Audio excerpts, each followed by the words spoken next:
This is Talking Hardcore, the podcast for people who love hardcore history. You study history because it allows us to understand the present and prepare for the future. I'm not trolling. And I love it. I'm I'm here just for pointing out where they're wrong.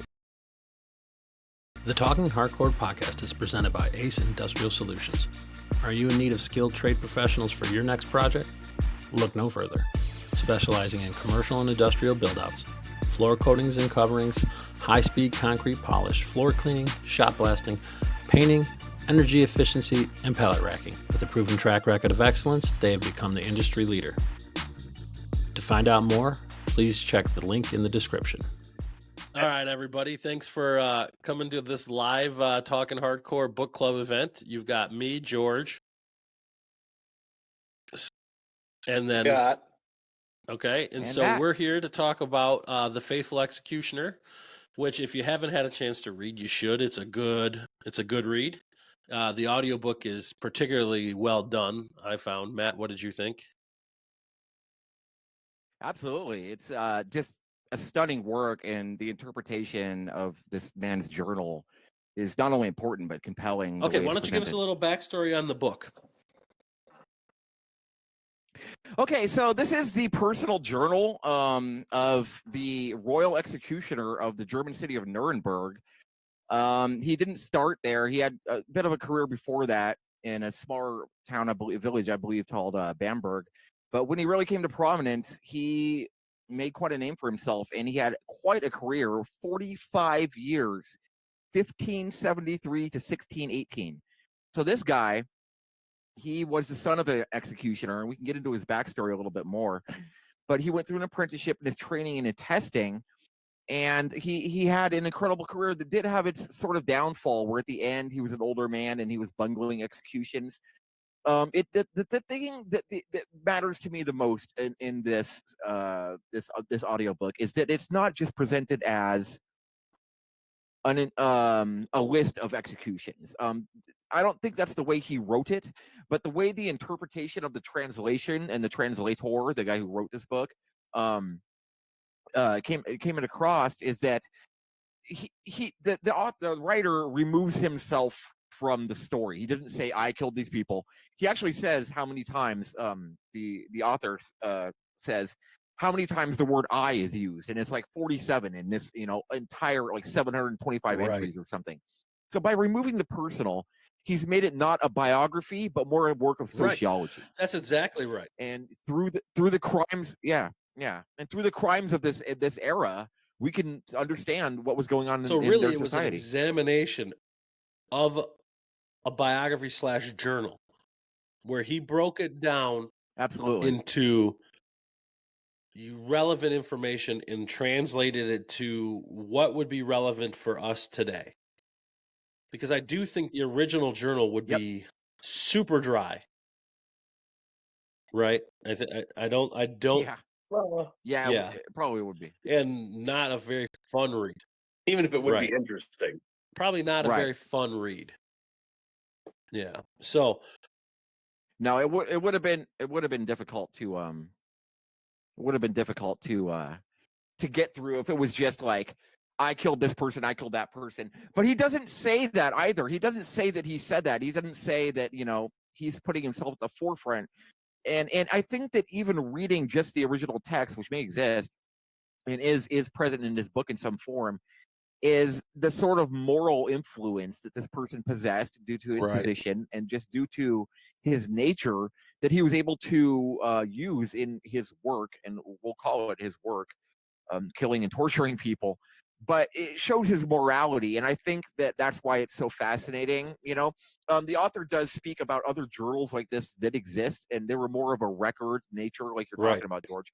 But this one really has heart to it, if you can say that. And this is a man who was, let's call it, somewhat forced into a position because, one, if you were an executioner in this time, you didn't really have a place in society, and two, there weren't a lot of jobs around. Traditionally, people apprenticed with their parents, and that's exactly right, what this and his person did. dad got forced into it. Like the beginning of the book, he tells the story about how Yep. the executioner Franz his dad ended up becoming an executioner. And there was this Yep. prince who basically ordered his dad to behead this guy. And he had no choice but to do it, even though he tried not to do it because he knows once you're the executioner, that's a crappy job. But here they are, and he's ordered to do it by the guy in charge. So Franz's dad then executes this gentleman and becomes an executioner the rest of his life. And his son is then doomed to be an executioner the rest of his life, which, as he talks about in the book, to be an executioner is to be an outcast, right? You don't get to have a say, and you're not part of polite society. You're outcast. The midwives won't attend to your child's birth if you're an executioner, which leads to a higher death rate for their children. Like there's all kinds of negative aspects to being an executioner, and he got lumped into all of those. And yet, by the end of his life, he ends up not being an outcast and being accepted into polite society because he was so exceptional at his job, I think, Matt, wouldn't you say? He gained quite a name for himself in the trade, Right. and he was able to exert some influence over the judgments he pronounced over the way he tortured and executed people according to his determination of their guilt or innocence, and also in his career where he secured like a permanent raise at one point in time. That was pretty influential. Spoke to his charisma and his competency, as well as making a name for himself for so long, 45 years in a single job. Now, one thing that really stood out to me is that, okay, let's just go back to this. Let's go back to this person's biography for a second. So you're right, George. So the way I recall it, so there was this the Margrave, and I believe this was a smaller place of Bamberg. So there's the authority figure there, the Margrave. There was these gun makers who it was discovered that they were plotting against the life of the Margrave. Okay, so they were scheduled to be executed, and there was like a crowd scene going on, and the Margrave just pointed to a guy in the crowd and said, "You will be the executioner." And the guy said, "What? Why me? You will pronounce infamy upon my family for generations." And he said, "You're going to do it, or I'm going to put you right up there with those guys." And the reason he selected this individual, he was invoking this old law that, you know, someone could be selected to fulfill this role. So the reason he selected this person, whose name was Heinrich Schmidt, this man's father, Franz Schmidt, it was because a while back, Heinrich Schmidt's brother-in-law had been in the woods and been attacked by a dog, had picked up the dog and thrown it at someone and killed him. Right. Okay. And then this stigma had lasted on his name. And he said, "Screw it. I'm just going to become an executioner because there's no real jobs left for me," which says a lot about the society you're living in with honor and all that. So at that point, the Margrave did recognize this person's family member and said, "Well, it's already upon you. You're going to be the executioner." And he did, and you're going to do it, or I'm going to execute you myself. So that task was performed, and now Heinrich Schmidt was unable to find other work and just took up the trade full time. And at this point, it said, as there were no traveling professionals to be found.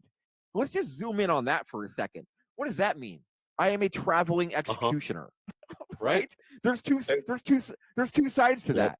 Like, you're the executioner, and you're the person waiting in jail for a traveling executioner to come along and execute your sentence. Like, how long does that take? "Oh, we're gonna get your sentence executed here. I don't know. I hear he's rounding the bend, around that other city now. He might be here in a few months." It's not like they could text or get an update where he was at. It was when he shows up, that's when you get hung, right? And the thing that stood out to me the most, Matt, was that all of the talk in the book about how you're an outcast, except everybody agreed that it was a necessary job, right? I mean, it was 100% a necessary job, but nobody wanted to talk to you. Nobody wanted to live next to you. And they looked at you as if you were basically as if you were a bad guy, right? Yet nobody said, "Hey, we shouldn't have executioners."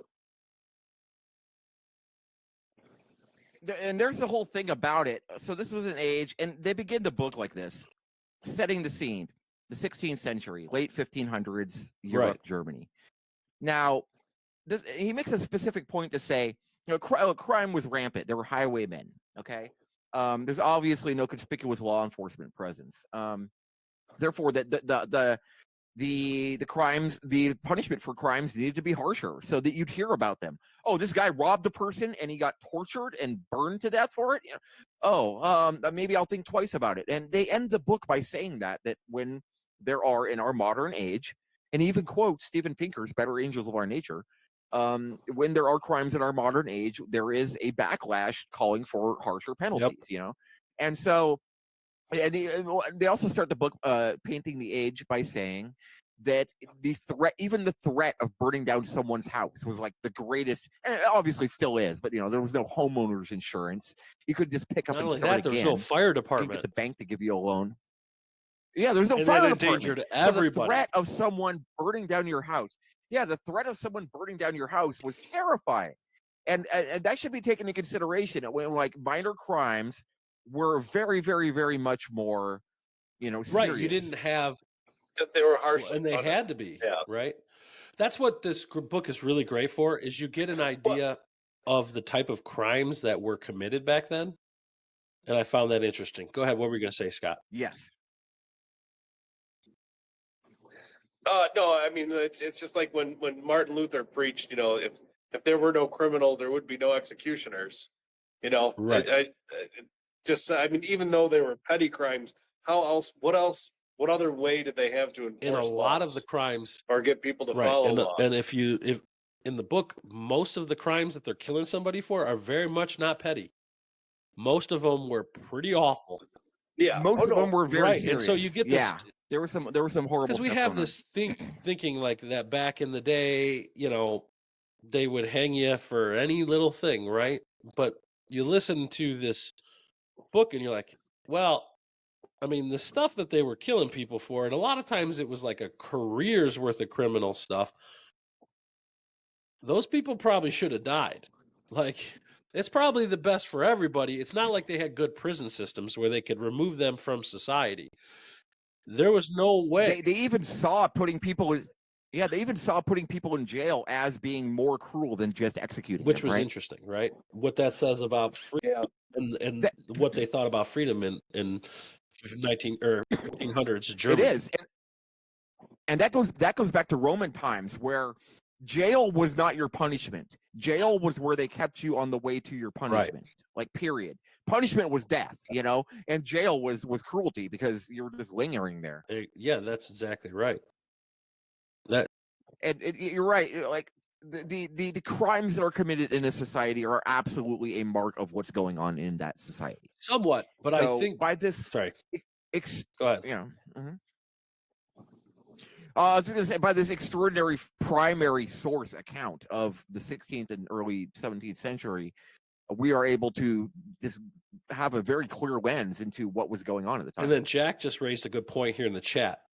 What he talks about in the book, he talks about how jail, you had to pay for all your own stuff, right? Even a pot to piss in, right? Yeah. You had to pay for that, Yeah. right? So if you were broke, jail was even more miserable because all of the things that you would get if you could afford to get them in jail, you couldn't get.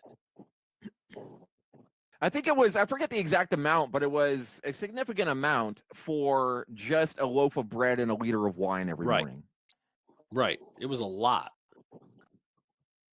Yeah, like you had to go. And then there was this one chick who was about to be executed, and she was supposed to be executed by drowning, and the water like bounced off her and like knocked her back. She had killed her child. Okay, Right. so there was on the books an on the books punishment that she could be buried alive, but it was almost never enacted. They usually went easier on women, and so she was just going to be drowned, which is still pretty horrific. and the water knocked her back, and she said, "Yeah, probably drunkenly so. Yeah, that's because I drank 4 liters of wine before the execution, and now the water can't get into me." And then they said, "Well, that doesn't really convince me," and she was buried alive. Yeah, which seems even worse. Which made me think like which one of her family members showed up the day of her execution with the extra money because she said, "Hey, I want to get drunk the day I die." I wonder if the last day, I think maybe you didn't have to pay for it. It was kind of like a last meal thing. I think he said something about that in the might book. be. Am I Yeah, I think they do remembering? mention Yeah. something like that. Yeah, So yeah. let's get to a big picture Right. topic here. One of the things that struck me as I'm listening to this book is how much of human nature hasn't changed. All right, because Exactly. And I wanted to get into the type of crimes that were being committed and say why they were being committed: desperation, lack of conspicuous law enforcement. But everything on the books there, you're seeing in the modern age. Maybe less, child murdering and stuff like that, but a lot of petty theft, a lot of crimes of opportunity. So the child murdering thing, Matt, I mean, women have other choices now. Yeah, I'm not going to say it doesn't women happen. have other choices now. Yeah. So You're maybe right. that's That's a why good that's point. not That's a very good happening point. more after birth, is because the ones that were dreading that or something took other action, right? That's a very I don't good know. point. That's a very good But point. look at all the raping. That is a very common Yeah. thing, right? Yeah.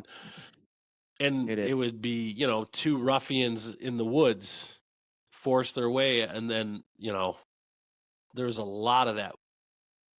A lot of the same stuff that you deal with now.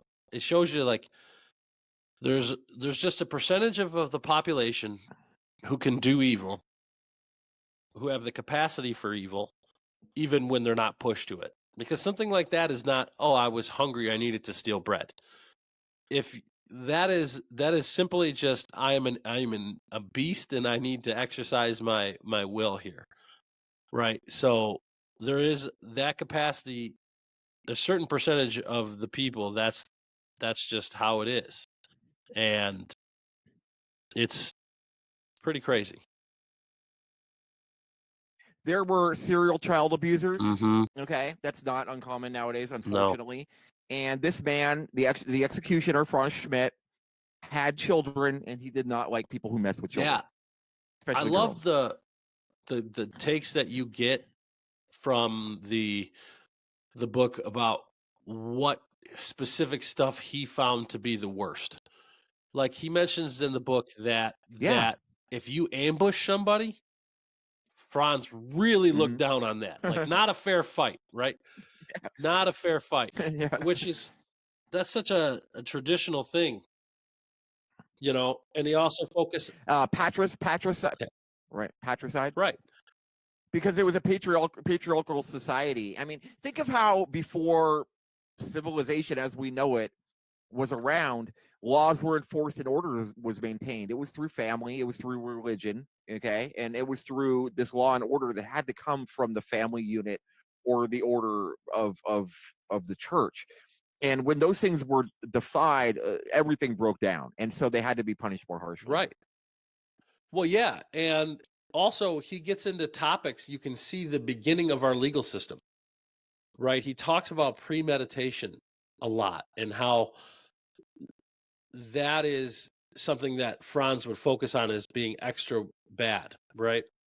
That Also penitence. Mhm. Like he would take into account whether or not you truly apologize for your crimes Right. and were penitent. Right. And Which is something we take into account in sentencing today. right. That's true too. But I mean, like, different crimes now carry a different sentence if you were premeditating what you were doing or if it was an act of passion. And I don't Right. know that that's always been the case in history, or if that's simply this is the beginning of that, at least here, I think that back in the day when it was individuals who were granted this authority to carry out these sentences, it comes down to individual people. Like this man Franz Schmidt stands out in history because one, he was literate, and it's extraordinary that he was literate. The children of executioners were allowed, even through their social stigma, to attend schools, and so his writing speaks to literacy and perhaps a bit of Latin. So not only that he was literate, but that he wrote everything down and that he was moral and that he passed it on. Right. So the influence of this man in history may be profound in our legal system. You know, the influences of that may resonate through the halls of justice today. And I don't this man's individual decisions. right, but I don't know that too many people read this, and it's like to me it's more of a snapshot of at this time where this legal code was developing in Germany, and it was kind of developing everywhere else similarly at around the same time. Like other England had this common law that was developing that basically our system in America is based on. All of those things were developing around that time there, and also in other places, but it goes to show you how that kind of evolved organically, right? That's what I thought that book was. I thought it did a good job at that.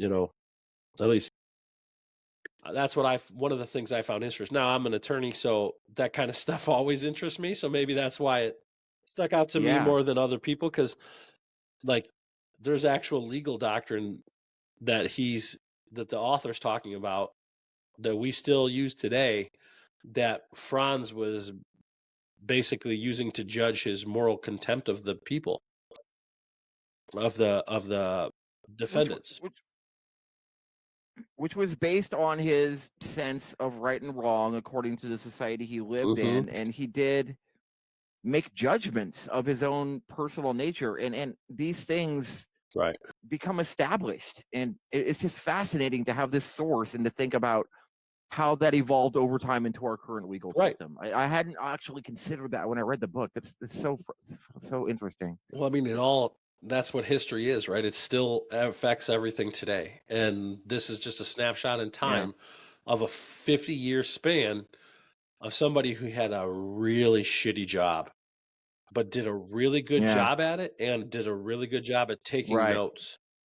And then the author of the book did an amazing job of breaking it down, discussing it in a way that made it interesting. So if you haven't listened to or downloaded or read the book, you should.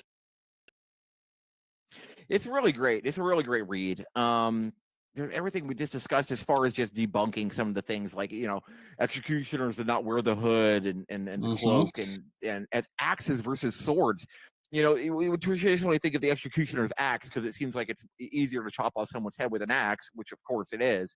But the sword, as opposed to the axe, speaks volumes about this process. Right. The sword, okay, so axes were associated with mercenaries and woodsmen. Sword, you were a soldier, you were a noble. In Roman times, upon which a lot of medieval times were based following the fall of Rome. They were always trying to figure out how Rome made everything work.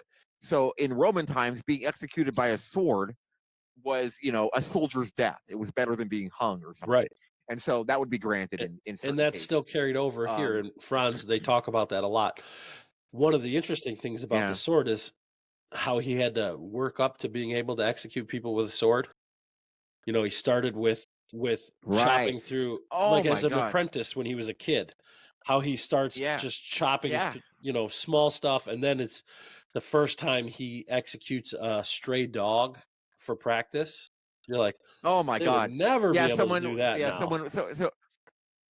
No. So his father was teaching him the trade of an executioner, which, among other things, involves obviously killing people. And they'd go into their backyard and they'd practice. At a certain point, the boy became worthy enough to use his father's judgment sword, which was kept in a place of high honor above the fireplace, usually well cleaned, well maintained. And the boy began using this first on pumpkins and then on rutabaga stalks or something that had very fibrous necks that simulated the human neck. Fibrous stalks that simulated human tissue, and then moved up to pigs, and then eventually dogs, which were brought by a friend of his dad's to be practiced on. Which is, and then the author wonders whether he felt bad about killing these innocent people, these innocent animals. But it's kind of that's what you're gonna have to go through. And the dad had to hold the dog. while he Yeah, was that's while another this thing. Yeah, kid, this 17-year-old kid was practicing executioning, yeah. the dad With had to this, hold it it's while it's he chopped insane. the head off. Now that's bonding. It's insane. Now, So, now don't hit dad. yeah, yeah, yeah. No pressure. No Right. pressure. See, you're practicing with a sword in your backyard, and then you eventually become, in the eyes of a journeyman professional, deemed worthy of practicing the trade of executioner, which involves torture. Right. And then you are brought before like a council, and you are tested in that craft, which involves torturing people, which means that we have a condemned criminal, and we're gonna, hey, John, okay, so we know we had you slated for the big pro today. I know you're looking forward to be tortured and killed by X because he's the man, right? But we got this new kid, and he's actually really good. He's the son of Heinrich. And he's cheaper. Yeah, He's cheaper. no, We're gonna save a few yeah, bucks. yeah. And it's his test. Like, we got you all. He's gonna. I've seen him at work. He killed a pig, no problem. Yeah. He's gonna be your executioner today. Is that all right with you? Yeah. And so this guy has to be like his at the end of his life is his kid's first torture. It's not even his first execution. It's just his test to become an executioner, and he gets to get the red hot nips and take chunks out of their flesh and flog them and put them on the wheel and break their bones as his test to become this public official. Man.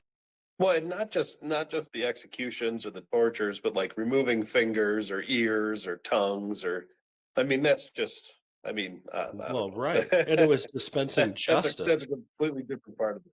It was see he did the interesting thing about Franz, right, is he wasn't just the the executioner who's executing the orders of the court, right? He was also an investigator. His job would be to get confessions. Okay. So not only was he there to execute the orders of the court, which would be, floggings or execution, but his job was to get confessions. But his job was also to keep them healthy until such time as they could be executed. And he often freelanced, and most executioners did, freelanced as a medic or a healer because they had That's crazy too. intimate That's the knowledge other of side of his human. career. Yeah, well, they had intimate knowledge of human biology because they had to torture people. At a time when human anatomy was so taboo that medical students had to go and steal corpses, there is the only people trusted with this side of the profession of medical healing are the people, who deal with the bloody end of it, the torture part of it, and the death part of it. That is fascinating to have that area of society so segmented over into there. That is a whole other side of this book. The side hustle of executioners, and it's something by which Franz Schmidt was able to maintain his household through the years, because some people got paid on a regular basis, some people got paid by execution. He had a steady income, but it was still expected of him, and everybody needs a good side hustle. So at that time, medical students would go and dig up graves. And just imagine being a medical student and you were not allowed to dissect a cadaver to learn how to perform surgery. You had to go into the cemetery, risk arrest. Treat things. Yeah. You had to go with your friends, presumably, dig up a corpse and then bring it back to wherever you're hiding, and then perform, because you cared so much about being a doctor. You'd want to figure, which is admirable, really, kind of. Right. You were risking all that just to learn. Right. But then there was also all the weird things around executed people. Like, you cut off their hand, put a candle on the back of it. It would be called like a hand of truth or something. And there would be magical properties to this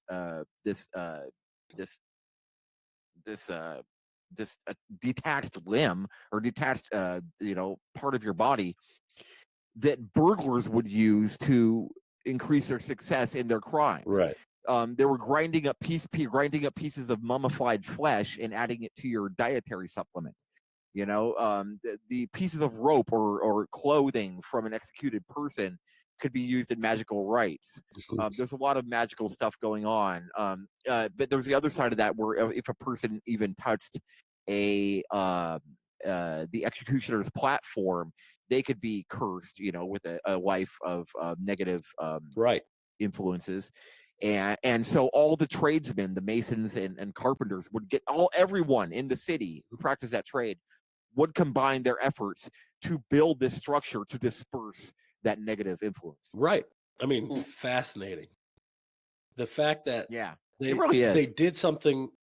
They knew that this thing was necessary, but also nobody wanted to be associated with it.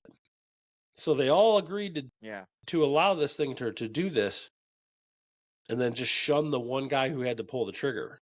I mean, it's kind of crazy. Well, it's like the old saying, man. It's a dirty job, but somebody's got to do it. It's exactly right. Yep. And I it's mean- just it's this thing we see again and again in our society is that we feel the need for a dirty job, and then we appoint someone to do it, and then we shun them for doing that job. Right. It's Right. it's a scapegoat. So It's a who's the scapegoat. modern day It's the- executioner? Who's the guy that we shun? This is a fun thought here, and then I think we could probably wrap this up pretty soon here. But The mortician. oh, yeah, those guys are creeps, though. I mean, it's still a cast of people, right? It's still a cast of people, right? That's a Yeah. great point. Well, so we're doing and it's usually a family. It's usually passed on by family too. So It is. if They you own a make funeral lot of home, money. it goes. But if you own a funeral home, it goes from it's generational. It stays in the family. And the only reason why I say this is I'm actually doing a job in a funeral home starting tomorrow, Okay. and just being there is just anyway. Creepy. It's just a different. It's a different feeling. Yeah, different environment, Well- right? I know what you mean. I used to live right next door to a funeral parlor, and it was just a family of people taking care of that place. It was a family place. Mhm. Yeah. Yeah. It is a necessary function, but it's still not, considered savory. In India has all this worked out, like those who, the caste system of those who do this job, do that job, the untouchables and all this kind of thing. But that still continues in modern Western society, doesn't it? Well, Yeah. and it's also funny how much money they make. Like funeral directors Yeah. drive Oh my nice God. cars. My God.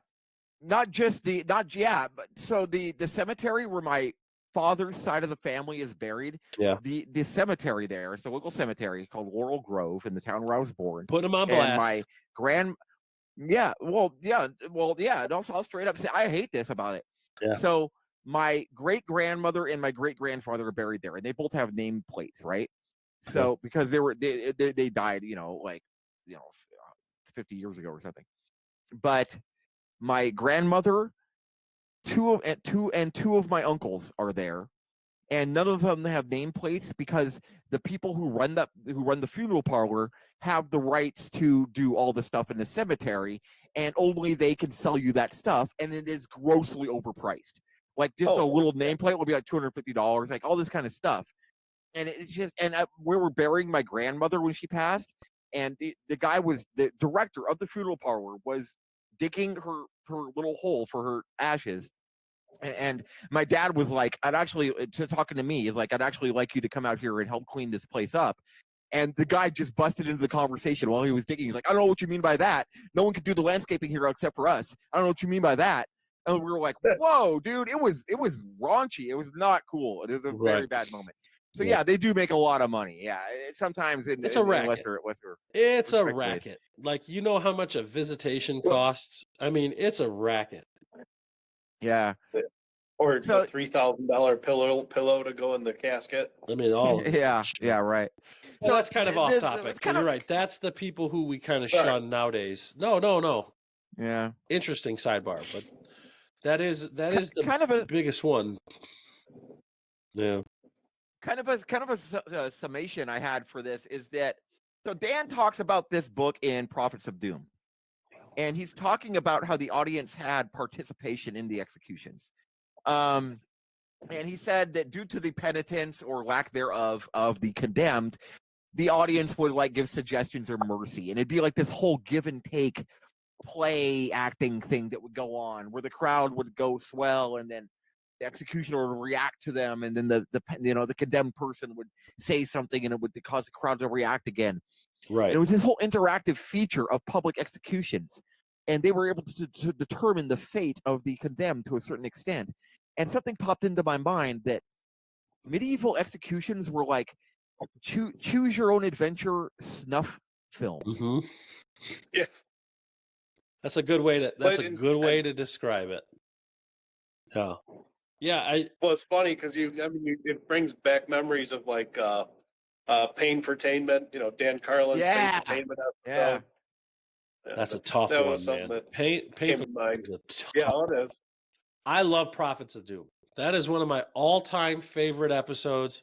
Yeah. It is great. And that was the fun part about this audiobook is it takes you right back to that same time period when shit's kind of hitting the fan with the Lutherans and the Calvins and the Catholics and everything because of the invention of the printing press and then Martin Luther. All these things that had just been taken for granted, or has just been static, are now in flux. And man, does that apply to right now too, right? The internet has done to our culture what the printing press did to theirs. And we're still figuring out how to survive with the internet and social media, just like they were figuring that stuff out for like 100 years, right? Absolutely. So I For find that sure. very interesting. And that's kind of what this book is a snapshot of that time period. So that was fun. All right. Yeah, it's definitely an immersion. Yeah, it's important work. It's a primary source. It's a clear lens into that society. It's amazing that it exists. It's an astounding Yep. translation. The interpretation of the original materials is very an important aspect of the story. It's very approachable. So if you're listening to this and you're not sure that you could actually get through this, if it was just the journal, Franz's journal, I don't know that would be very approachable for most people. But this very much is, right? Because the author doesn't dwell too long on every terrible deed or thing like that, right? He hits you with the details, but then he gives you the big picture that's not in the journal, right? So it's definitely worth a listen or a read. And if you want to make a suggestion, go to the Talking Hardcore Discord chat in this channel and suggest the next book club event. Excuse me. We're taking ideas and should be fun. Hey, thanks for hanging out, everybody. Yeah. Hey, thanks. Yeah. Thanks, Jack. Thanks, Jack. Yeah. Hey, and Jack, now that makes you the only one besides us that has been to all of these. So great. And, you can always come on without the camera and talk if you prefer, or if you just like listening, that's great too. Thanks everybody. And, we're going to have some big stuff coming up soon for the podcast and, look for that. Thanks everybody. Good night.